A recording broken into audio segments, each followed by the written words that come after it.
खबर में खुश आमदेद। मेरे साथ हैं मेरे को होस्ट में शायद साहब और मैं हूँ सईद काजी आपका होस्ट। कुछ खबरें और फिर इस पर गुफ्तगू का आगाज़ करते हैं।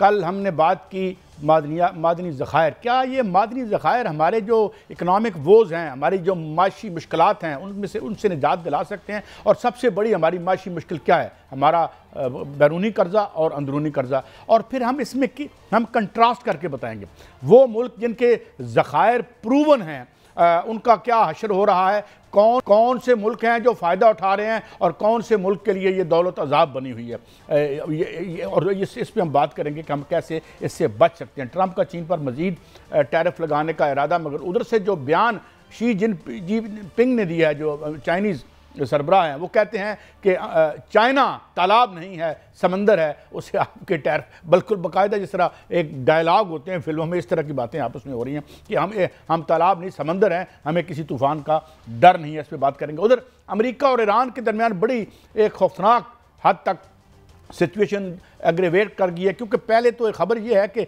रेड सी में एक जजीरा है, गार्शिया क्या नाम है उसका भला सा, वो रेड सी में तकरीबन 12.7 मुरबा मील का है, जहाँ पर पूरा अमरीकी बिल्टअप हो रहा है, जहाँ पे B-52 आ चुके हैं, वहाँ पे उनका बहुत बड़ा बहरी बेड़ा आ चुका है इस छोटे से जजीरे में। और इस जजीरे की जो मुसाफत है तेहरान से वो महज 1319 मील है। तो ये जो और दूसरी तरफ ट्रंप ने एक अभी स्टेटमेंट दी है कि 12 तारीख को हफ्ते वाले दिन मुज़ाकरात होंगे न्यूक्स पर। अगर न्यूक्स अब अबंडन करता है तो फिर ईरान को याद रखना चाहिए इराक़ के साथ क्या हुआ था, उस पर हम बात करेंगे। और फिर लोकल हमारी जो एक लड़ाई खासी अब क्लीशे रिडन हो चुकी है, कौन नहीं चाहता कि बानी PTI मुज़ाकरात के लिए तैयार हो जाएं, और ये एक स्टेलमेट जैसी कैफियत है। और जहाँ एक मियाँ साहब, पहले तो हम आते हैं ज़खायर की तरफ। नो डाउट ये हमने कल भी कहा, तमाम रिपोर्ट्स भी आपके पास मौजूद थी और हमने इस पे बात भी की। मैं इस बात को खोलने के लिए कुछ खबरें आज निकाल के लाया हूं, एक ऐसे मुल्क की जिसके पास बेशुमार तेल और गैस है और वो टैप्ड है, वो यानी निकल रही है वहाँ से। मैं नाइजीरिया की बात कर रहा हूँ। नाइजीरिया के पास इस वक्त दुनिया का 10वां बड़ा ज़ख़ीरा है तेल का, 8वां बड़ा ज़ख़ीरा है उसके पास गैस का। उसकी टोटल GDP 362 बिलियन डॉलर की है। उस पर जो अंदरूनी और बैरूनी कर्जा है वो 70 बिलियन डॉलर का है। वो 30 से 35 अरब डॉलर इन जो गैस है और जो तेल है इससे वो सालाना कमाता है, 30 से 35 बिलियन डॉलर। उसके 63% लोग गुर्बत की लकीर से नीचे रहते हैं। उसके जो 3 बड़े खानदान हैं, 3 बड़े जो खानदान हैं, उनकी जो वेल्थ है स्टेटेड है वो तकरीबन 30 बिलियन डॉलर बनती है, और आम नाइजेरियन जो है वो खज्जल हो रहा है। तो ये मेरे कहने का मकसद ये है कि अगर we are embarking on this noble project of extracting this wealth, और इसको अगर हम अपने कर्जों के लिए ख़त्म करना चाहते हैं तो हमें सीखना पड़ेगा। ये जो ठेकेदार फ्रेंडली जमहूरियत है, इसके बियॉन्ड जाकर अवाम और आम लोगों के मफाद में इसको एक्सट्रैक्ट करके इस दौलत को गरीब आदमी की जो लॉट है, जो तकदीर है, उसको बदलना है। और क्यों नहीं बदल सकी अब तक? क्यों जो है चंद लोग कब्जा करके बैठ जाते हैं और मैक्रो लेवल पर मैशत को बराबर करके कहते हैं जी सब ठीक हो गया? इस तरह तो नहीं होगा। बहरहाल हमारी दुआ तो यही है कि ये निकले और मुल्क की। मगर मैंने ये जो कंट्रास्ट किया है, ये इससे आप क्या अखज़ करते हैं मियाँ साहब? कैसा, पहले तो आज एक कामयाब फोरम का आगाज़ किया गया। आज पाकिस्तान मिनरल्स फोरम 2025 जो हुआ है, इसको कामयाब तरीन कहना चाहिए, क्योंकि इसमें बहुत सी कंपनियां दुनिया भर से आईं।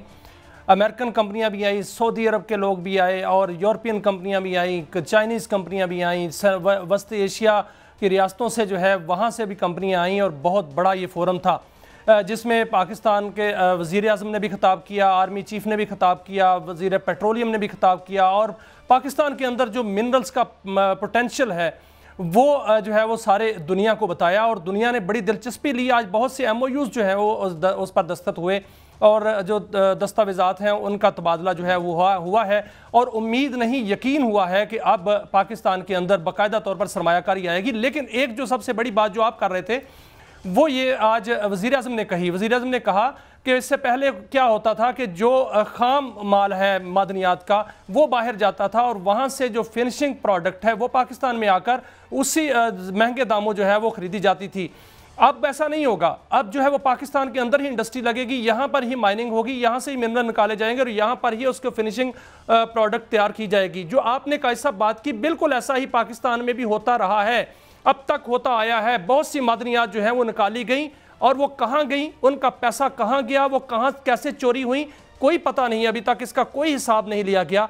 लेकिन आज आर्मी चीफ ने बाकायदा तौर पर खिताब करते हुए कहा, उन्होंने कहा कि पाकिस्तानी अवाम के पैरों के नीचे वसीम मदनी ज़खायर मौजूद हैं और हाथों में महारत और शफाफ मदनी पॉलिसी के होते हुए मायूसी और बेइल्मी की कोई गुंजाइश नहीं है। उन्होंने उम्मीद दिलाई है, उन्होंने कहा है कि दुनिया पूरी पाकिस्तान के अंदर आए और सरमायाकारी करे और बिला रोक टोक और बिला खौफ जो है सरमायाकारी करे।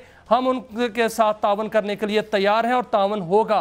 कैसा पाकिस्तान के अंदर जो आपने नाइजेरिया की बात की, वहाँ पर ज़खायर की बात की, पाकिस्तान जो है इसका जो रकबा है ये माला माल ही नहीं, ये तमाम का तमाम रकबा मादनियात से और आयल और गैस से भरा पड़ा हुआ है। जहाँ पर आप बैठे हैं, जहाँ पर मैं हूँ मौजूद हूँ, यहाँ पर भी आयल और तेल गैस शेल गैस जो है वो मौजूद है। पाकिस्तान का ये असेसमेंट है कि तमाम के तमाम रकबे के नीचे जो है शेल और आयल जो है गैस मौजूद है। मियां साहब, लेकिन ये निकाली नहीं गई, ना निकाली गई है, नहीं निकाली गई। मैं जो अर्ज करूँ, इन्होंने स्टील मिल तबाह कर दी, कोई ज़रूरत नहीं थी। आज ममरेज़ खान साहब जो इंडिपेंडेंट स्टेक होल्डर ग्रुप के हैं उनको ले आए, जो कायमा कमेटी में क्या कह के गए। यहाँ इन्होंने स्टील के साथ क्या किया, इन्होंने स्टील के टैरिफ को ऊपर नीचे करके अपनी इंडस्ट्री तबाह कर दी। अब वहाँ हाउसिंग सोसाइटियाँ बनाना चाहते हैं और यहाँ आके इनके नुमाइंदे कहते हैं ओ तो कबाड़ हो चुका है, कबाड़ा हो चुका है। कबाड़ तो आपने मुल्क का बना दिया। मैं ये कहता हूँ कि track record of these people is not very enviable, it is very doubtful. मैं देखें, मैं कोई इस तरह नेगेटिव या मैं जो वो डूम्सडेयर जिसे आप कहते हैं वो नहीं हूँ। मैं ये कहता हूँ कि अब हम किसी लल्ले तलल्ले को बर्दाश्त नहीं कर सकते। अब मैं ये कहता हूँ कि ये वही लोग हैं जिन्होंने 1993 के मुआहदे किए थे IPPs के, 2016 के किए थे, और फिर उन्होंने क्या किया इस मुल्क का हशर। तो ये कैसे जून बदल जाएगी, ये कैसे फितरत तब्दील होगी, ये माल मेकिंग की जो नफ्सियात है इससे बियॉन्ड जाके हो चुका, जो होना था वो हो चुका है। लेकिन इसका एहतसाब भी होगा, मैं ये भी खबर देता जाऊं कि इसका एहतसाब भी होगा। जिसने जो किया है वो उसका खमियाजा भुगतेगा और इसमें अवाम ने खमियाजा जितना भुगतना था वो भुगत लिया। अब इसका हिसाब भी होगा, इसका ऑडिट भी होगा, किताब भी होगा, सब कुछ होगा। लेकिन आज की जो कॉन्फ्रेंस है इसमें कोई शक नहीं कि जो 8 ट्रिलियन के और 6 ट्रिलियन डॉलर के जो मादनियात के ज़खायर की मालियत कैसा बताई जाती है, इसमें अरबों डॉलर आ रहे हैं। और आज इसके मुआहदे तकरीबन उसको MOUs कहें, मुआहदे कहें, वो हो चुके हैं और इसकी माइनिंग शुरू होने वाली है। एक कंपनी ने तो यहाँ पर जो है वो चांदी के पहाड़ों से सोना और तांबा कर लिया है। मियां साहब, हम पिट के मर गए। पंजाबी कहते हैं कि ओए हमें मुआहदे खोल के बता दो तुमने क्या किए थे, उनका फोरेंसिक ऑडिट करवाओ। आज जो मुआहदे हो रहे हैं हम SIFC के फोरम से, और जो भी हमारी आवाज़ सुन रहा है कहते हैं कि ये मुआहदे खोल के हमें दिखाओ, क्योंकि हम डसे हुए हैं। मैंने आज जरा ऑन दी लाइटर नोट, वो जब एक मुशायरे में किसी ने कहा ना कि जनाब ये नामुकम्मल गज़ल के 36 शेर अर्ज हैं, तो कहता है ये अब आखिरी मकता है, आखिरी शेर है। मैं को 7.5 ही आखिरी ने। अब ये मुल्क जो है जिस मकाम पे पहुंच चुका है, अब हम किसी वारदात और किसी उसके मुतहम्मल नहीं हो सकते। हमारे पास यही मुल्क है, हमने यहीं रहना है, हमारे पास इधर का डोमिसाइल है, इधर का ही पासपोर्ट है। तो मैं ये कह रहा हूं कि ये शफाफ हो, अवाम के सामने हो, इसमें मेक श्योर किया जाए किसी किस्म की किकबैक जो है वो इन्वॉल्व नहीं होगी, और फिर हम चाहते हैं यहाँ हो और ये मुल्क फूले फले बड़े आगे बढ़े। क्योंकि मैं अभी आऊँगा इस स्टोरी में। कायद साहब ऐसा ही होगा और ये होने वाला है, और आज से समझ लें कि इसकी इब्तिदा हो चुकी है। आज की जो कॉन्फ्रेंस है वो इस चीज़ की गमाजी करती है और खुशखबरी है अवाम कौम के लिए कि आज जो कॉन्फ्रेंस है हुई, उसमें कल भी होगी, उसमें बाकायदा तौर पर एक डाटा दिया गया। उसमें ये कहा गया कि पाकिस्तान के अंदर जो इस वक्त तक जो है असेसमेंट की गई है वो तेल और गैस की भी की गई है, और इसके अलावा सोना 1 अरब 65 करोड़ 60 लाख टन का जो है वो अंदाज़ा लगाया गया है।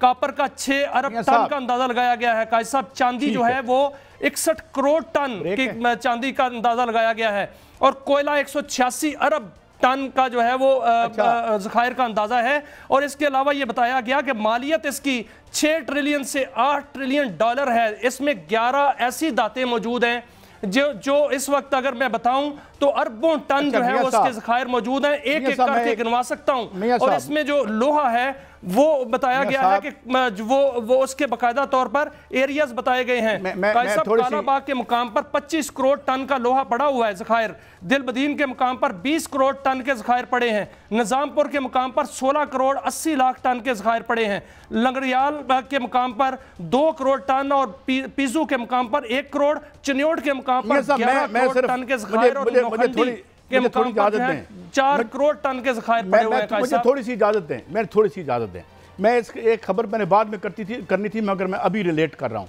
और ये बड़ी इंटरेस्टिंग है, ज़रा गौर से सुनिएगा। ये है वर्ल्ड हेल्थ ऑर्गेनाइजेशन की रिपोर्ट। इसमें तकरीबन एक साल में 1 महीने से पहले जो बच्चे मर जाते हैं उनकी तादाद 2,46,300 है। जो माएँ वफात पाती हैं 27 रोज़ाना 9,800 बनती हैं। स्टिल बर्थ 1,90,000 हैं। इस पे कोई इजराइल का बम नहीं गिरा था, इस पे IPPs के मुआहदे गिरे थे। जो हमारे दिल के फपोले जल उठे सीने के दाग से, इन पर ये मुआहदे गिरे थे। ये जेनोसाइड है। ये वो बच्चे हैं जिसके बारे में यूनाइटेड नेशन कहती है कि they are dying of treatable diseases, और हम अपने अस्पताल बेचने को निकले हुए हैं। आजकल बड़े बड़े मैं सेठों को जानता हूं जो देख रहे हैं नज़रों से कि केड़ी मोटी मोटी रह गई है, और ये बातें हो रही जिस तरह स्कूलों के साथ हुआ। Why we say all that? Not that I don't want my country to be rich and I want to be proud of it, मगर ये कि आजमाए हुओं को ना आजमाएं, और मेक श्योर कि ये सारी जो वेल्थ है कम अज़ कम और कुछ नहीं, इसका 40% भी अगर इस मुल्क के अवाम के मफाद में खर्च हो जाए तो हम, मेरे ख्याल में कि नेशन दुनिया की कम्युनिटी में हम सर उठा के जी सकते हैं एक काबिल फ़ख्र कौम की तरह। ये मैं इसलिए बता रहा हूँ मियाँ साहब, ये वो खामोश मौतें हैं, या ये फ़लस्तीन की मौत नहीं बता रहा मैं, इस हवाले से ये यहाँ की बता रहा हूँ। काजी साहब जो आप फरमा रहे हैं जी बिल्कुल जो आप कह रहे हैं अफसोसनाक है, लेकिन 2025 जो है ये खुशखबरियों का साल, खुशखबरियां लेके आया है। मैंने तो आज डाटा पढ़ रहा था कि 1 जनवरी 2025 से लेकर अब तक शुमाली वजीरिस्तान में जहां पर कहते हैं दहशतगर्दी है, वहां पर 4 डिस्कवरियां हुई हैं, और आज चौथी डिस्कवरी वहां पर ऑयल एंड गैस की हुई है। माड़ी गैस कंपनी ने चौथी डिस्कवरी आज की है। इसके अलावा वो बंद कुएं जो हैं वो भी चले हैं, थोड़ी सी सियासत पे बात करनी है, उसकी तरफ से भी डिस्कवरी जो है वो सामने आई है। थोड़ा सी सियासत की बात करते हैं, मैंने आपसे खबरें लेनी है, फिर अगला सेगमेंट शुरू हो जाएगा। आज किबला गंडापुर साहब नजर नहीं आए इस कॉन्फ्रेंस में, तो इसकी क्या वजह थी? इन्हें बुलाया नहीं गया?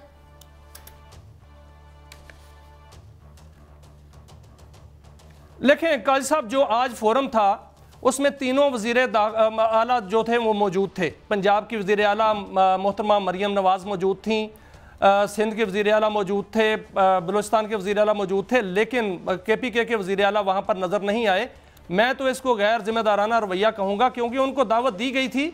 अच्छा। आज आपने देखा कि जितना भी फोरम में जितनी भी तकरीरें हुई वहाँ KPK के पहाड़ों का जिक्र किया गया। वहाँ ये बात की गई कि KPK के पहाड़ जो हैं वो रिच हैं मिनरल्स से, और वहाँ पर तमाम किस्म के जो मादनियात, कीमती मादनियात जो हैं वो मौजूद हैं। वहाँ पर अली अमीन गंडापुर को होना चाहिए था वो नहीं थे, और ये महसूस भी किया गया। उसको मियां साहब मुझे एक ब्रेक की तरफ जाना है, ब्रेक से वापस आएंगे। ये घर की लड़ाई है, इसे हमें ऐसा तरीके से किसी अच्छे मंतकी नतीजे तक पहुंचाना है, मगर दूसरी तरफ हम बात करते हैं कि दुनिया किस बड़े अजाब में। और आज हम ख़ास तौर पर एक खबर शेयर करेंगे कि आज जो रिसेशन की बातें हो रही हैं, 10 वो कौन सी बड़ी मेशतें हैं जो अमेरिका के रिसेशन के नतीजे में हिट हो सकती हैं, और एक तवील लॉन्ग इकनॉमिक विंटर, यानी एक सर्द, क्या कह सकते हैं, सर्द मौसम मईशत के हवाले से वो उसकी ऑन सेट हो सकती है, उसकी क्या इम्प्लीकेशन हो सकती है। एक ब्रेक के बाद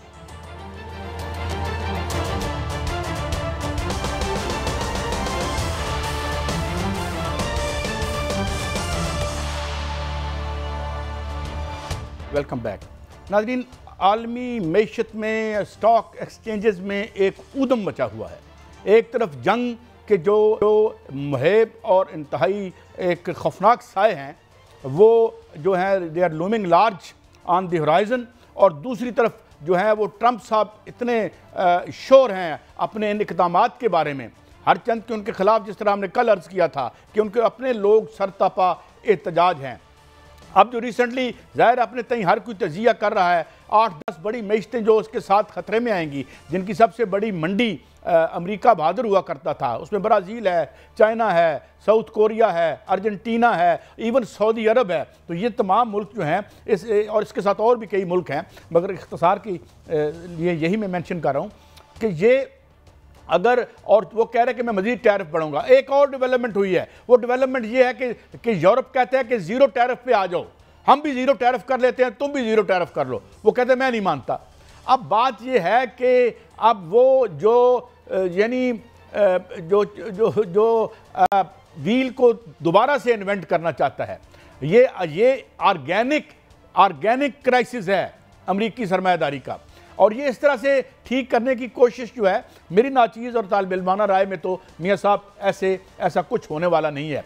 लेकिन इसमें बाद में आके बात करेंगे, और ये जो हौतीस का हमला हुआ है इसको भी हम आखिर में रखेंगे अपने इस स्लॉट में, जो उन्होंने मुबैना तौर पर वो कह रहे हैं कि उन्होंने तल अवीव में फ़ौजी ठिकानों पर यानी एक सक्सेसफुल हमला भी किया है। तो एक तरफ ये सिलसिला चल रहा है, साथ ही हम वो उस जजीरे की बात करेंगे जिस जजीरे में मिलिट्री बिल्डअप कर रहा है अमेरिका ईरान के ख़िलाफ़, उसको जो जिसे कैरेट एंड स्टिक, एक तरफ से उसे कह रहा है कि मेरे साथ बात करो, और दूसरी तरफ धमकी भी दे रहा है। इस हवाले से मियाँ साहब आपसे बात करें। हाँ जी, डियागो गार्सिया नाम है उस जजीरे का, जो रेड सी में है, जो तकरीबन 12.7 मुरबा मील पर है, जहाँ पर अमेरिका ने एक बहुत बड़ी एक फ़ौजी अड्डा दोबारा से बल्कि बिल्डअप किए चला जा रहा है। अपने तमाम लीथल वेपन वहाँ उसने पहुँचा दिए हैं, एक बहरी बेड़ा भी उसने वहाँ पहुँचा दिया है, और साथ ही उसने कहा है कि हम 12 तारीख को गोया हफ्ता है शायद, उस दिन हम ईरान से बातचीत का आगाज़ भी करेंगे। तो क्या ये रोकने की कोशिश है मियाँ साहब ईरान को कि वो कोई एक्सप्लोजन ना करे, ताकि अगर ईरान ने एक्सप्लोजन कर लिया तो ये गज़ा पर जिस तरीके से उसे रौंद देना चाहते हैं और उसको अनेक्स कर लेना चाहते हैं, वो उसमें रुकावट पड़ सकती है? तो क्या आपकी सेंस क्या है और आपकी खबरें क्या हैं मियाँ साहब? देखें कायद साहब, जो गज़ा की बात है और ईरान की बात है, गज़ा की जानिब तो इसमें कायद साहब देखें कायद साहब, मामला ये है कि जो अमेरिका के अंदर ट्रंप के मुख्तलिफ इक़दामात हैं वो तो आपको नज़र आ रहे हैं, और मुझे उनके इक़दामात की समझ नहीं आ रही। एक तरफ उन्होंने तजारती जंग छेड़ ली है, दूसरी जानिब उन्होंने अपने मुल्क के अंदर जंग छेड़ ली है और बहुत से मुल्कों के साथ जंग छेड़ ली है। ये सारी की सारी तजारती भी है, इंतज़ामी भी है और माशरती जंग भी है। लेकिन जो चीन है वो उसके सामने खड़ा हो गया। चीन ने कहा है कि 50% टैरिफ की धमकी लगाते हो तो हम बर्दाश्त करेंगे, बल्कि बर्दाश्त नहीं करेंगे, उन्होंने कहा कि हम इसका मुकाबला करेंगे। और चीन ने कायद साहब पूरी तैयारी कर ली है, क्योंकि चीन जो है वो खाम माल वहाँ पर भिजवाता है। अगर खाम माल चीन जो है वो रोक ले या चीन उस पर जो है वो टैरिफ और बढ़ा दे, तो फिर अमेरिका जो है फिनिशिंग प्रोडक्ट कहाँ से बनाएगा? ये अमेरिका को सरासर जो है वो उसको नुकसान होगा, चीन की मैशत का कुछ नहीं होगा। जो चीन ने कहा है ना कि हम तालाब नहीं है, हम एक समंदर हैं, और समंदर जो है तूफ़ानों से नहीं डरते, समंदरों में तूफ़ान आते रहते हैं। तो फिर यही बात जो है वो ये है कि चीन ने अपनी AI की जो फील्ड है, जो टेक्नोलॉजी है, उसमें भी अपने आप को सबकत जो है वो हासिल कर ली है। चीन ने करेंसी की जो दुनिया है उसमें भी सबकत हासिल कर रहा है। चीन अपने जो है बरामदात के लिए नई मंडियां तलाश कर रहा है। जो सर आपने बात की अभी कायद साहब कि यूरोप जो है वो ज़ीरो टैरिफ पर आ रहा है, उसको पेशकश कर दी है और अमेरिका नहीं मान रहा, तो क्या चीन जो है वो यूरोप के साथ ये मामला नहीं कर सकता? वो कर सकता है, बातचीत चल रही है। यूरोप ने रशिया में अपनी मंडियां जो है वो तलाश करनी शुरू कर दी है, और रशिया ने अपने दरवाजे खोल दिए हैं और उन्होंने कहा कि आए तजारत करें। और ये तजारती जो ब्लॉक हैं, अगर ये तकसीम हो गए और दुनिया तकसीम होगी तजारती तौर पे, तो इसका नुकसान जो है वो सारे का सारा बिल्कुल जो है अमेरिका को ही होगा। लेकिन इसमें एक पहलू देखने में है कि पाकिस्तान पर भी कायद साहब जो है वो टैरिफ लगा है 29%। अब पाकिस्तान ने इस हवाले से एक स्ट्रेटजी बनाई है और वो बड़ी कामयाब स्ट्रेटजी नज़र आ रही है। कल इस पर इजलास भी हुआ है कि जिस तरह इंडिया ने कहा है कि हम टैरिफ कम कर देते हैं, पाकिस्तान ने भी कहा कि हम दरामदात पर टैरिफ जो है वो कम कर देते हैं। अगर वो 29% से भारत के मुकाबले में 26% तक आ जाता है, तो हमारी जो टेक्सटाइल की बरामदात हैं उस पर कोई फर्क नहीं पड़ेगा, बल्कि वो ज़्यादा होंगी, क्योंकि पाकिस्तानी जो टेक्सटाइल है वो दूसरे मुल्कों की निस्बत, बांग्लादेश की निस्बत, इंडिया की निस्बत पहले ज़्यादा वहाँ पर जो है पजीराई थी। $6 अरब से बढ़कर ज़्यादा भी इसकी जो है दरामदात हो। मैं अर्ज करूँ, टैरिफ तो कब हमें कितना हमें नुकसान पहुँचाएगा? हमें तो हमारी बिजली की कीमत ने नुकसान पहुँचाया। हमारे यहाँ जो डी इंडस्ट्रियलाइजेशन हुई वो तो हमने खुद को हमला किया। जिस तरह मैंने थोड़ी देर पहले अर्ज किया था कि ये जो 2.5 लाख के करीब बच्चे हैं सालाना, इन पर कोई इजराइल का बम नहीं गिरा था, हमारे मुआहदे आके गिरे थे। वो हम अपना घर ही ठीक नहीं करते। यहाँ आपने कल खबर दी कि सिर्फ सूरज से हम लाखों मेगावाट बिजली पैदा कर सकते हैं। तो हम, मुझे किसी ने कहा यार आपका क्राइसिस क्या है? मैं कि यहाँ बिजली नहीं बन रही, यहाँ माल बन रहा है। ये माल बनता है। और ये जो तारें ऊपर हमें नजर आती हैं, ये काले रंग की तारें जिन्हें हम कभी अंदर नहीं लेके जा सके, ये तारें चंद घरानों में करोड़ खरबों डॉलर का ढेर लगाती हैं और हमें इसकी वापसी में लोड शेडिंग देती हैं और मोटा सा बिजली का एक बिल दे देती हैं। We just need to fix our home. यहाँ क्या नहीं है? दुनिया की सबसे मेहनतकश कौम है, पूरी दुनिया में हमारे डॉक्टर सर्व करते हैं, मगर ये लेकिन कैसा साहब अब बिजली की कीमतें लालच कब जाएगा? और मजीद भी कम होंगी, ₹6 मजीद कम होने जा रही हैं बिजली की कीमतें। अभी तो कोई पता नहीं। बिजली की कीमतें मजीद कम हो जाती हैं तो यूनिट जो है वो ₹25 तक आ जाएगा। और मैं तो कहता हूं ₹25 फी यूनिट तक जो है वो बेहतरीन, जो उसमें जो हमारी लागत है, पैदावारी लागत, वो मुतवाजन हो जाएगी। लेकिन जो बात की जा रही है, हमारे रिसोर्स तो बहुत ज्यादा, उनसे फायदा उठाया जा रहा है, उसमें कार्बन क्रेडिट भी मिल सकता है, अरबों डॉलर मिल सकते हैं, ये एक अलग बहस है और इसमें हुकूमत को तवज्जो देनी चाहिए और हुकूमत इसके ऊपर तवज्जो देने जा रही है। लेकिन जो कायद साहब टैरिफ की बात हो रही है, चाइना ने पूरी स्ट्रेटजी बना ली है और चाइना ने ये बयान जो दिया है चाइनीज सदर ने, वो पूरी स्ट्रेटजी के साथ, पूरे उसके पीछे जो है वो पूरी वर्किंग है, उसके साथ जो है वो बयान दिया है। और इस हवाले से चाइना पूरी वर्किंग भी कर चुका है। आपने देखा कि यूरोप घुटने टेक चुका, इंडिया घुटने टेक चुका, दुनिया घुटने टेक चुकी, लेकिन चाइना खड़ा है। चाइना किसी वजह के साथ खड़ा है ना। चाइना ने अपनी पूरी की पूरी इकॉनमी जो है वो उन बुनियादों पर बिल्ड की है जो कि पहले ही उस भांप गया था कि अगर ट्रंप आता है तो क्या होगा, जो बाइडन रहता है तो फिर क्या होगा। ये तमाम सी पॉलिसियाँ जो हैं वो चाइना के पास मौजूद थीं और इसी पॉलिसियों के तहत उन्होंने अपनी मईशत को जो है वो ऑर्गेनाइज किया है और वो इसीलिए जो है वो अमेरिका के सामने खड़े हो गए हैं। बल्कि उन्होंने यहाँ तक कहा है कि अगर 50% टैक्स लगाया तो हम 100% उसको बढ़ा देंगे। तो अगर 100% टैक्स बढ़ता है तो जितना भी खाम माल जाएगा वो क्या 100% के हिसाब से वहां जाएगा? क्या जो चीजें बनती हैं अमेरिका के अंदर, फिनिशिंग प्रोडक्ट, वो इतनी महंगी हो जाएंगी पूरी दुनिया के लिए, तो फिर चाइना जो है वो भी तो अब महंगा करेगा। नहीं मियां साहब, मैं आपको एक बात बताऊं जिसको कोई फैक्टर नहीं कर रहा, क्योंकि इसका रिवाज नहीं रहा। क्योंकि रिवाज इतना पिछले 20-30 साल से बदला है कि हम सिवाय रूलिंग अशराफिया के, उनके अब झगड़ों के, उनके मसाइल के अलावा कोई चीज़ ना रिपोर्ट करते हैं ना उस पर बात करते हैं। देखें, इस दुनिया में अगर 800-900 डॉलर टर्म्स में बिलियनर रहते हैं तो 8.5 अरब इंसान भी बचते हैं। वो ठीक है, वो तारीख के मैदान में पसपा रहे पिछले 3-4 दहाइयों से, वो इंसान है। जब उन पे टैरिफ का और ये महंगाई का बॉम्ब अमेरिका में गिरेगा तो किसी ने ठीक कहा था कि American working class is the foundry of the future of Mankind, they will be on the move, and when they will be on the move तो ये आपको सारे लाइफलेस पान लगेंगे, ये आपको शतरंज के मुर्दा मोरे नजर आएंगे जो आज पूरे हमारे शऊर पर मुसल्लत हैं। ये जो वारदात कर रहे हैं ये तो अपनी लड़ाई लड़ रहे हैं कि भाई हमारे जो अमेरिका के सरमायादार गरीब हो गए हैं और चाइना के हैं वो अमीर हो गए हैं। नहीं भाई, उनकी दौलत निकाल के एलन मस्क की जेब में डाल दो। इसके अलावा ये लड़ाई क्या है? क्या बहुत दर्द है अपना किबला सदर ट्रंप साहब को अपने मुल्क के अवाम का? नहीं, ये इनकी अपनी लड़ाई है और ये बिल्कुल अवाम को यानी भूल कर बैठे हुए हैं। ये नहीं होगा, ये दोबारा से खुलेगा। और ये जो महंगाई का तूफान अगर अमेरिका में आता है, and if the American working class is on the move, my god, it will shake the whole planet. ये इसको बिल्कुल जो है बिल्कुल राइट ऑफ के बैठे। असल में मामला ये है कि एक तरफ अमेरिका है, एक तरफ चाइना है। अगर इसका कंपैरिजन किया जाए तो बड़ा दिलचस्प है। चाइना जो है वो दुनिया को दावत दे रहा है कि वो चाइना में आए, सरमायाकारी करें, और यहाँ पर जो है वो चाइना मुकम्मल तौर पर अपनी इकॉनमी को सामने खड़ा किया हुआ है। और दूसरी तरफ ट्रंप देखें, उन्होंने आज अंडर ग्रेजुएट प्रोग्राम ख़त्म कर दिया, उन्होंने अपनी यूनिवर्सिटियों से तलबात को निकाल दिया और ये कहा कि जिसको आगे वीज़ा देना है उसको सोशल मीडिया चेक किया जाए। अब वहाँ पर जो हालात कैसे बन रहे हैं, चाइना के हालात कैसे बन रहे हैं। चाइना ने और टेस्ला गाड़ी को बिछाड़ दिया है चाइना ने अपने वहाँ जो प्रोडक्ट्स बन रही थी अमेरिका के अंदर, जो अमेरिका की कंपनियां हैं वो परेशान बैठी हुई हैं, अमेरिका के सरमायाकार परेशान बैठे हुए हैं, अमेरिका में जो है अवाम परेशान बैठे हुए हैं, ट्रंप के खिलाफ जो है मुजाहरे हो रहे हैं। लेकिन दूसरी जानब चाइना ने अपनी अवाम को कह दिया है कि वो तैयार हो जाएं और माशी तौर पर भी, माशरती तौर पर भी, सियासी तौर पर भी हम अमेरिका का मुकाबला भी करेंगे और पूरी दुनिया को अपनी तरफ मुतवज्जो भी करेंगे। एक ब्रेक लेनी है मियां साहब। एक तो हूतीज़ का जो उन्होंने हमला क्लेम किया, और उन्होंने एक हमला क्लेम किया है कि अमेरिकी किसी जंगी जहाज़ पर भी उन्होंने अटैक किया है, और दूसरी तरफ उन्होंने तल अवीव में क्या किया है। ईरान और जो अमेरिका का मामला है ये किस नहज पे है। ये जंगें और रिसेशन हमेशा इकट्ठे आते हैं, मगर ये भी याद रहे जंगों और रिसेशन के बाद इनकलाबात भी आते हैं। एक ब्रेक के बाद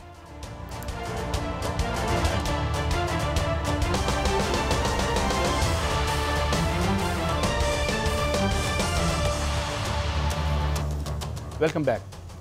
मेरे साहब आज दो तीन ख़बरें हैं।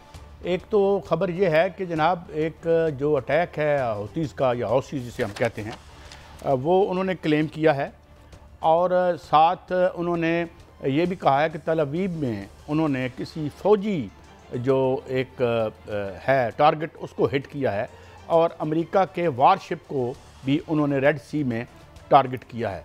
तो वो तो एक कोई ऐसी एटमी ताकत भी नहीं है, बस वो लड़ रहा है। और इस बारे में बताएं। और दूसरा, ईरान और अमेरिका की बात भी हम करते हैं, क्योंकि अगर बिल्कुल डिफेंड कर लिया ईरान ने अपने आप को, यानी बिल्कुल ही कर लिया, अगर कैपिचुलेट कर जाती है। और दूसरी बात, ये रजीम चेंज की बात कर रहे हैं, तो क्या ये शाम बना देना चाहते हैं ईरान को, या एक और इराक बना देना चाहते हैं? और आपको क्या लगता है कि क्या स्ट्रेंथ है ईरान की इस सारी चीज़ से, इस सारी आन स्लॉट से बचने के लिए? मियां साहब देखें कायद साहब, जो वहाँ पर मशरक़ वस्ता का नक्शा और वहाँ पर जो तस्वीर नज़र आ रही है मुस्तकबिल की, वो भयानक नज़र आ रही है, क्योंकि अमेरिका ने दो तरफ से उसको घेर लिया है। एक जानब बागराम हवाई अड्डा पर उनकी जो मौजूदगी बढ़ गई है, और दूसरी जानब बहरा अहमर में वो मुकम्मल तौर पर जो है उन्होंने पूरे असला के साथ जो है वो अमेरिका वहाँ पर आ गया है। और वो असला वो उन्होंने जब अफ़गानिस्तान में आए थे तो वो वहाँ भी नहीं लाया था। B-52 वहाँ पर तैयारे आए थे और उन्होंने कारपेट बमबारी की थी, और आपने देखा कि वो तोरा बोरा की पहाड़ियाँ और सारा उन्होंने बिल्कुल एक चूरा बना के रख दिया था। और ये यहाँ जो बहरा अहमर में वो अपना असला लेके आए हैं, वो अपना जदीद तरीन और मोहलक तरीन असला जो है वो ले आए हैं। एक जो मुलाकात हुई है अमेरिका के अंदर नेतन्याहू की और ट्रंप की, उसमें बड़े प्लान जो हैं वो बन चुके हैं, और वो सारे का सारा प्लान मशरक़ वस्ता के लिए है, अफ़गानिस्तान के लिए है, चीन के लिए है, इस पूरे खित्ते के लिए है। और उन्होंने पूरी स्ट्रेंथ के साथ जो है वो अब इज़राइल को आगे लगा दिया है कि इज़राइल इस हवाले से मुकम्मल जो है वो गनौने अपने मज़मूम इरादे जो है पूरे करने के लिए उसको खुली छुट्टी देने को तैयार है। लेकिन अमेरिका जो है बहरा अहमर में जो अपना असला लेकर आ गया है, उसमें सबसे मोहलक असला जो है वो $2 अरब की लागत से तैयार होने वाला B-2 जो तैयारा है वो है, जिसका एक दिन का खर्चा जो है वो $1 मिलियन है, यानी $10 लाख उसका एक दिन का खर्चा है। इतना बड़ा असला वो यहाँ पर क्यों लेके आया, इसका मकसद हो सकता है काजी साहब, और बड़ा मोहलिक मकसद जो है वो इसका हो सकता है। F-22 रिपीटर्स जो से वो लैस है, और B-52 52 जो है तैयारे वो भी लेके आया है। ये तैयारा जो है ये कारपेट बमबारी करते हैं, जिस तरह एक सड़क बनाई जाती है उस पर कारपेट डाला जाता है, इस तरह बमबारी करते हैं, और कोई चीज़ जो है नीचे सलामत नहीं रहती। ये किसके लिए लेके आए हैं? क्या वहाँ पर जो है वो गज़ा तो तबाह हो चुका है 90%, मगरबी पट्टी रहती है, वहाँ पर इजराइल जो है वो चढ़ाई करने को तैयार है। उसके अलावा सीरिया है, सीरिया में जो है हमले कर रहा है। वहाँ पर ये इतना बड़ा असले का ज़ख़ीरा वहाँ पर किस लिए? वो इसलिए काजी साहब कि एक जानिब आप बागराम को और दूसरी जानिब रेड सी को, इन दोनों को मिलाकर देखा जाए तो फिर वो तजारत और दूसरा ईरान, ये दो टारगेट हो सकते हैं। और तजारत किसकी है? वहाँ से चीन की मौजूदगी और चीन का असर और सूख है, उसको ख़त्म करने के लिए सारी प्लानिंग है। और अफ़गानिस्तान के अंदर और वहाँ पर जो असला का वहाँ ज़ख़ीरा किया गया है, वो ईरान के जो है न्यूक्लियर जो उनको कहते हैं कि न्यूक्लियर उनके पास एसेट्स मौजूद है, उनको ख़त्म करने के लिए है। अभी ट्रंप ने कहा है कि हम अगले हफ्ते उनसे मुज़ाकरात शुरू करेंगे, लेकिन मुझे नहीं लगता कि ईरान जो है मुज़ाकरात करेगा। हाँ, एक उम्मीद ज़रूर है कि सऊदी वली अहद ने ईरान के वज़ीर सदर से ज़रूर बातचीत की है और उनको कहा है कि बैठकर बातचीत से मामला हल किया जाए, और उन्होंने खुद इसकी सालसी की पेशकश भी की है कि वो सालस बनने को तैयार है। थोड़ी सी बात मैं आपको बताऊं, जो कल डॉक्टर फ़ारूक सलीम साहब का मजमून भी था इस हवाले से, इस सारे मिलिट्री बिल्डअप के हवाले से, मगर जहाँ उन्होंने कंक्लूड किया वो बड़ा मीनिंगफुल था। इन केस ये जंग करता है, और हाँ इनसे पागलपन के अलावा आज की रूलिंग क्लास से, जो आलमी रूलिंग क्लास है, इसके बैद नहीं है। ये पूरी जो एशिया की एनवायरनमेंट है ये तबाह, इससे कोई भी विक्टोरियस नहीं निकलेगा। जिस तरह न्यूक्लियर जंग से कोई भी जीत कर बाहर नहीं निकलता, वो ये इस तरह नहीं निकल सकेगा। ये कहता ये था कि मैं जंग नहीं करूँगा, और इसने अपना दिफाई बजट फिर बढ़ा दिया। यानी मुनाफिकत का ये आलम है कि तकरीबन, अगर मैं गलत नहीं कह रहा तो इसके लगभग होगा कि 1 घंटे में ओबामा ने इस ग्लोब पर 2 बम मारे थे और उसे नोबेल पीस प्राइज मिला था। तो ये करते हैं इस तरीके से। मगर सवाल ये है कि he is playing with fire, क्योंकि अगर वो एक जंग का आगाज़ कर देता है, एक ऐसा मुल्क जो दुनिया का सबसे बड़ा मकरूज मुल्क है और जिसका नाम है रियासत-ए मुत्तहिदा अमेरिका, जिसके ऊपर $36 ट्रिलियन का कर्जा है और जो रोज़ाना बढ़ रहा है $अरब की शक्ल में, और जिसे ऑफसेट करने के लिए अब वो ये ख्वाब देख रहा है दीवाने का कि दुनिया की सारी जो फैक्ट्रियां हैं वो उठेंगी और चुप करके उसके घर में। लेकिन मुझे एक और बात बताएं, यानी हमाकत देखें इनकी, कौन सी इनकी मैशत है। यानी अमेरिका से फैक्ट्रियों ने हिजरत करके बाहर क्यों गई थी? क्योंकि वहाँ कास्ट ऑफ प्रोडक्शन ज़्यादा है, वहाँ लेबर की कास्ट ज़्यादा है, इसलिए चाइना गए थे। क्योंकि भाई उनका तो मकसद मुनाफा होता है, मुनाफे पर दुनिया चलती है और कारोबार चलता है। तो भाई उस कास्ट ऑफ प्रोडक्शन को क्या आप नीचे ले आएंगे अमेरिका में आप?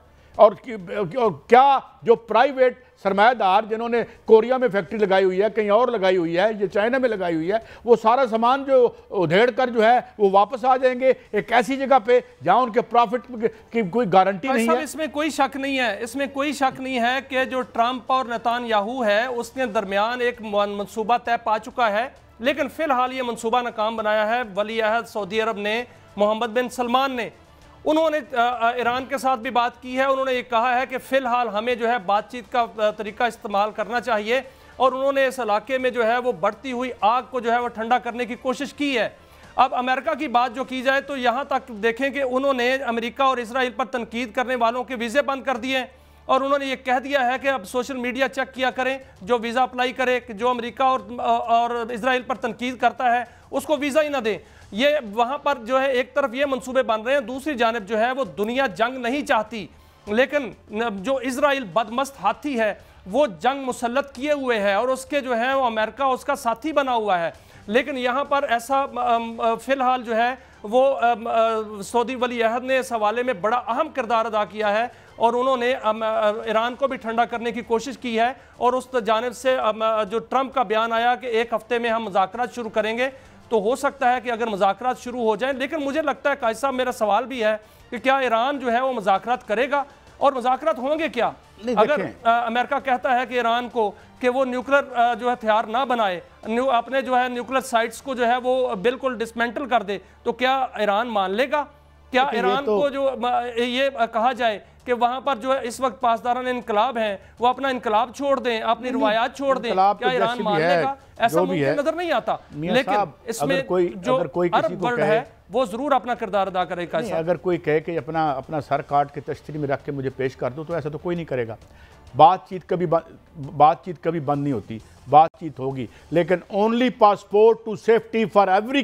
किसी मुल्क के लिए अमेरिका और इजराइल की मौजूदगी में आपके पास अगर कोई पासपोर्ट है तो वो न्यूक्लियर बम है, जो कि बहुत हेटेड चीज़ है, काबिल नफरत है, मगर इन्होंने इसको ज़िंदगी की ज़मानत इस ग्लोब पे बना दी है कौमों के लिए। एक ब्रेक के बाद वापस आते हैं तो थोड़ी सी बात करते हैं अपने घर की भी, यहाँ जो मुज़ाकरात हो रहे हैं नहीं हो रहे हैं, टार्ज़न की वापसी क्या सिलसिला है, एक ब्रेक के बाद।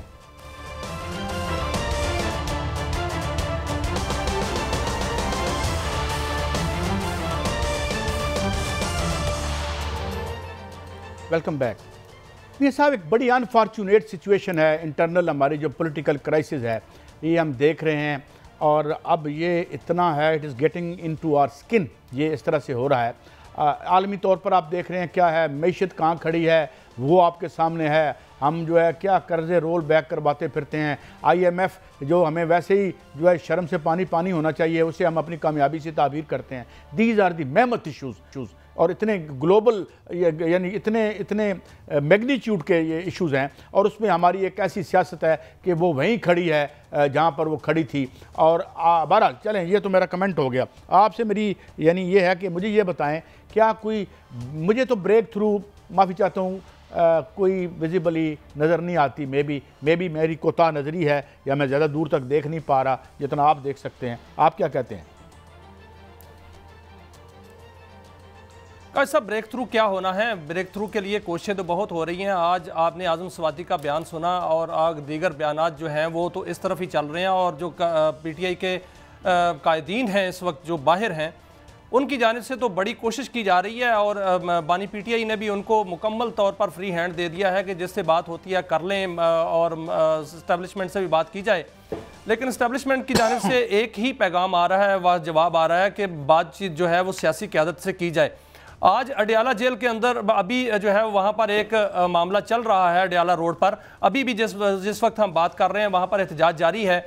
आज मुलाकातों का दिन था, और आज मुलाकातें होनी थी। बानी PTI की फैमिली के लोग जो है वहाँ पर गए, और बानी PTI की हमशीराएँ जो हैं वहाँ पर गईं, और सलमान अकरम राजा ने भी एक लिस्ट जो है वो दी थी, और बुशरा बीबी की फैमिली भी गई। बुशरा बीबी की फैमिली की मुलाकात हुई, कुछ वकला की मुलाकात हुई है, लेकिन फैमिली की मुलाकात नहीं हो सकी बानी PTI से, और उन्होंने वहाँ पर धरना दे दिया, और फिर वहाँ पर उनको तहवील में भी लिया गया, और फिर शादी हाल के पास अडियाला जेल के आगे आकर जो है उनको रिहा कर दिया गया। लेकिन अभी भी उनकी जो हमशीराएँ हैं वहाँ पर मौजूद हैं, और कुछ कारकुन वहाँ पर मौजूद हैं। आप देखें वहाँ पर एक कॉल दी गई कारकुनों को, कारकुन वहाँ पर दर्जन भर पहुँचे हैं। कारकुन वहाँ पर, रावलपिंडी शहर है ये, और अडियाला रोड जो है वो बिल्कुल वहाँ पर जो है आबादी है, वहाँ पर कारकुन नहीं पहुँच सके। आलिया हमजा ने वहाँ पर जो है वो कॉल दी, और साथ ही गौहर अली खान ने कहा कि हमने तो धरना नहीं दिया। एक जानब जो है मुफाहमत की बात हो रही है, लेकिन दूसरी जानब जो है धरनों की बात हो रही है, और दूसरी जानब एहतजाज की बात हो रही है। जब मुफाहमत की बात हो रही है, वो किसने करनी है, एहतजाज किसने करना है, फैसला कौन कर रहा है, हुक्म कौन दे रहा है, किसी को मालूम नहीं है। और तहरीक इंसाफ का सबसे बड़ा अलमिया यही है कि उनके पास एक हुक्मनामा कहाँ से आता है, कौन जारी करता है, कहाँ से होता है, कुछ पता नहीं है। इसलिए मुज़ाकरात कौन करेगा, मुफाहमत कौन करेगा, और बातचीत कौन करेगा, ये भी किसी को मालूम नहीं है। अली अमीन गंडा पर बात करते हैं, उन पर इल्ज़ाम, मरवत साहब जो है पहले उन्होंने बेड़ा उठाया, उन पर इल्ज़ाम लग गया। और जो गौहर अली खान हैं वो बात करते हैं, उनकी ट्रोलिंग शुरू हो जाती है। सलमान अकरम राजा साहब जो हैं वो मिलने जाते हैं, वो कहते हैं आप डट के रहिए। इमरान खान को कहा जाता है तो फिर बातचीत कैसे होगी, और बर्फ़ कैसे पिघलेगी? बर्फ़ तो अभी तक कहीं नहीं पिघल रही। दूसरी जानिब जो है वो यही जवाब आ रहा है कि सियासतदानों से बात की जाए, और बातचीत करने की कोशिश बड़ी की जा रही है। कैसे मियाँ साहब, जब देखें ना, हर फरीक अपने मफाद में हर किस्म का फैसला चाहता है, और वो कर भी लिया है। देखें जिस तरीके से गवर्नमेंट ने ये सारी तरमीमें कर ली, जजेस की अपॉइंटमेंट हो गई, वहाँ पे कॉन्स्टिट्यूशनल बेंच बन गया। अब सवाल ये है कि इसका तो एक ही मतलब है ना कि भाई एक शख्स या एक पार्टी की जगह यहाँ नहीं है। ये क्लियरली जो इस वक्त का पावर स्ट्रक्चर है वो हमें यही सबक दे रहा है। मगर देखें, हिस्ट्री इंटेंजिबल फैक्टर से भरी होती है। तारीख़ जो है, जिस तरह मैंने आपकी खिदमत में अर्ज़ किया था कि हम एक ऐसे ऐद में कदम रख बैठे है दुनिया कि जहाँ तारीख़ की जो लिखेगी वो मईशत लिखेगी, मईशत डिसाइड करेगी सियासत को, सियासत मईशत को डिसाइड नहीं करेगी। अभी तक तो देखें ना, ये कर रहे हैं, चलें ये देखें। लेकिन कायद साहब, असल में तहरीक इंसाफ का एक मामला है, एक अलमिया है। आपने मुस्लिम लीग नून देखा, मुस्लिम लीग नून ने जब उन पर यह वक्त था तो उन्होंने एक तरफ हार्ड स्टांस लिया हुआ था, दूसरी जानब जो है वो शहबाज शरीफ जो है वो बाकायदा तौर पर बातचीत कर रहे थे।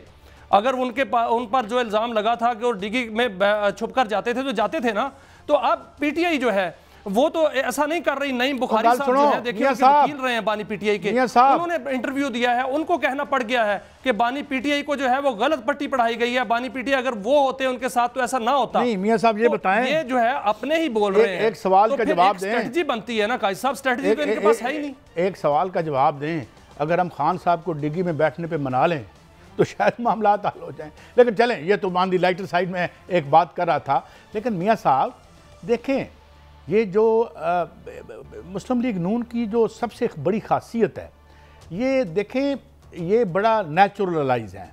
ये एक तवील अरसे से 1980 से ये पावर में हैं, पावर के डायनामिक्स को समझते हैं, एक्सेप्टेबल हैं, प्रॉब्लमेटिक नहीं हैं। जिस तरह से आपने खुद ही डिग्गी की बात कर दी, ये डिग्गी में भी बड़े कंफर्टेबल रहते हैं। तो अब ये मामला उस दूसरी साइड पे नहीं है, तो इसलिए थोड़ी सी ये खीर ज़रा टेढ़ी है, ठीक है ना। वो लड़ भी पड़ते हैं मगर उनकी माफ़ी तलाफ़ी हो जाती है और फिर लेकिन कायद साहब इधर नहीं हो रही, ये और ना बात इधर तो होगी। कंफर्म हो गई है कि बानी पीटीआई को ये मालूम हो चुका है, उन्होंने सोच लिया, उनको किसी ने बता दिया या उनको ये इल्म हो चुका है कि उनके वो मायूस हो चुके हैं अपनी क़यादत से, क्योंकि उनको मालूम ये हो चुका है कि जो उनके पास मिलने आते हैं, जो बात करते हैं, वो जाके ना तो बात बाहर करते हैं, जो बाहर के हालात होते हैं वो उनको हालात से आगाही नहीं देते, वो गलत बात करते हैं या गलत आपस में लड़ते हैं। ये तो उनको मालूम हो चुका है और यही बात वो कह रहे हैं कि अब बातचीत की जाए। बात सादा है। गए तो उन्होंने कहा कि जिससे बात करनी है, जैसे बात करनी है, आपको मैं फ्री हैंड देता हूं, मियां साहब। अब देखिए ना, बात यही है, मैं सादा तरीका बता दूं। बानी पीटीआई क्यों मायूस हुए? वो तो डट के खड़े थे। नहीं, मियां साहब खड़ा था कप्तान साहब, वो मायूस हो गए। वो असाब की जंग जो थी वो। मियां साहब, खान साहब से जान अगर छुड़वानी है ना, इस रूलिंग जो हमारी एलीट है, तो बिजली सस्ती कर दे। देखें बात क्या है, बात यह है कि इनको पता है ज़मीन पे इनकी क्या कैफियत है, 4 कदम तो चल नहीं सकते बाहर। सवाल ये है कि आप अवाम को रिलीफ दें, मगर ये अब डबल प्रोग्राम अब नहीं चल सकता, ये याद रखिएगा। ये खाओ पियो प्रोग्राम जो 70-77 साल से चलता रहा और नाल प्यारी प्यारी सियासत और ये दो जो विक्ट्री साइन चलते रहे, ये नहीं चलेंगे। इनकी बॉडी लैंग्वेज देखें आप, ये जब बैठे होते हैं आप देखा करें, ऐसे ऐसे देख रहे होते हैं जैसे खौफजदा है। सर देखिए ये तो बातें ठीक है, अब बिजली सस्ती हो रही है, दुनिया बड़ी हो जाएंगे, बेलारूस से हमारे ट्रैक्टर भी आने हैं, सब कुछ हो जाएगा, लेकिन अडयाला जेल के पास बंदे नहीं पहुंचे सर। मैं अर्ज कर रहा हूं, नहीं पहुंचे, आज बकायदा तौर पर लोगों को कॉल दी गई कि लोग वहां पर पहुंचे, वहां पर बंदे नहीं पहुंचे सर। वो बिल्कुल नजदीक है, वो अडयाला रोड है, वहां पर आबादी है, वहां पर लोग नहीं पहुंचे। इसकी वजह क्या है मैं बताता हूं। उस वक्त जब कॉल दी जाती थी तो रोड बढ़ जाती थी, आज कॉल दी जाती है तो दर्जन पर लोग वहां पर आए हैं। मैं आपसे साफ बात, एहतजाज तो नहीं, इसको एहतजाज नहीं कहेंगे। मेरी अर्ज सुने, वहां लोग नहीं आएंगे, वोट देने आएंगे इसको। जब इलेक्शन करोगे वोट इसको देंगे। लोग क्यों नहीं आएंगे? पहुंच, इसे हम इस्तिलाही एतबार से कहते हैं पहुंच से वोट डालो। पहुंच से वोट तब लोग डालते हैं जब तहरीकें बनती हैं, जब आप ये जो मैंने अभी यूनाइटेड नेशन की ये आपको स्टोरी बताई थी कि उसमें मंशूर में लिखें, मंशूर में लिखे कि हम किसी ट्रीटेबल डिजीज से बच्चा नहीं मरने देंगे, हम 16-17 बिलियन डॉलर जो इशराफिया खाती है उसे नहीं खाने देंगे, आपके ऊपर खर्च करेंगे। एक इनकलाबी इकोनॉमिक प्रोग्राम दें तो फिर लोग आते होते हैं, वरना वोट शोट देने आ जाते हैं और वोट भी मोहब्बत में नहीं देंगे, इनकी नफरत में। जिस तरह वोट मनमोहन सिंह की नफरत में मोदी को मिल गया था और जिस तरह बाइडन की नफरत का वोट जो है वो ट्रंप को मिल गया था, यही दुनिया है मियां साहब। और मुझे बताया जा रहा है कि शायद आज का वक्त भी इख्तिताम पजीर है आज के प्रोग्राम का। तो नाज़रीन, ये एक सिलसिला है, बड़ी पेचीदा दुनिया पेचीदा तर हो रही है, मगर एक बात ज़रूर है, इसमें से कुछ ना कुछ तो निकलेगा और इससे दुनिया आगे बढ़ेगी और पॉजिटिवली बढ़े तो ज़्यादा अच्छा होगा। इजाज़त, कल फिर मिलेंगे। अल्लाह हाफ़िज़।